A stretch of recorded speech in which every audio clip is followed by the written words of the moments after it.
The problem. Nyeko has over 140 acres of upland rice and a sprawling paddy covering over a kilometer in Pariech sub-county Ome village in Amuru District. We started with like 2 acres. Then when we got some, when we were empowered, we started now with 10. The first stage in rice growing involves clearing the garden like is done for many other crops to minimize the threat of weeds. Since she has vast land, Nyeko uses a planter to cast the upland rice seeds, unlike other rice types which are transplanted from nursery beds. When the soil is not very dry, it normally takes 4 to 5 days to germinate. Weeding is important to ensure that the rice grows well and the harvest is good.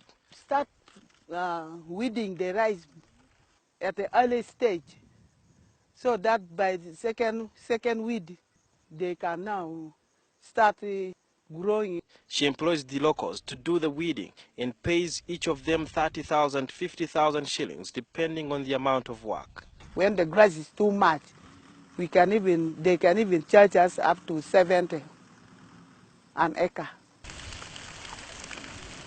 She explains that after the rice has fairly matured, 3 to 4 months after planting, most of the weeds will die due to lack of adequate sunlight. Down. The demand for casual laborers is high on the farm, so many more are drawn from neighboring areas like Pakwach in Nebi District in Lira.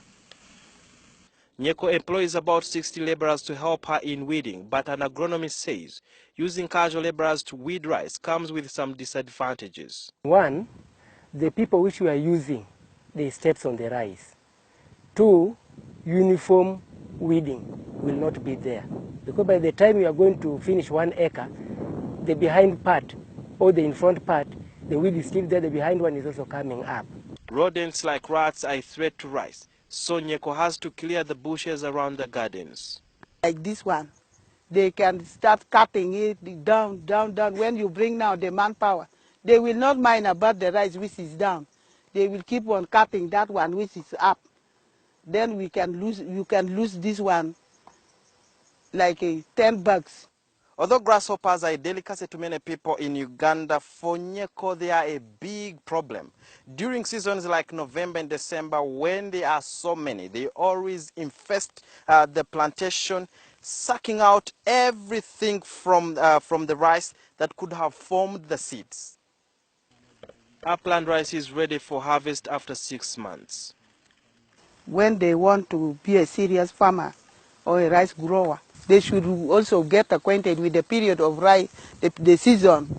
Nyeko harvests at least 20 bags of 100 kilograms each for every acre of land.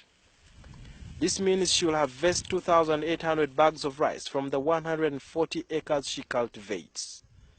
Nyeko says for every 100 kilos of rice with husks, she gets 60 kilos of milled rice.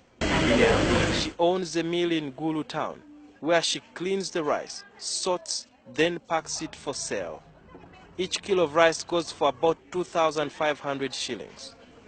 But the farmers here are grappling with the challenge of a small market. In order to reap better, Nyeko always stores the rice and waits for a season of scarcity. Around April next year, you will get about 2,800. You can even go to 3,000 a kilo. Nyeko, who plans to expand the rice acreage, speaks fondly of her achievements from rice growing.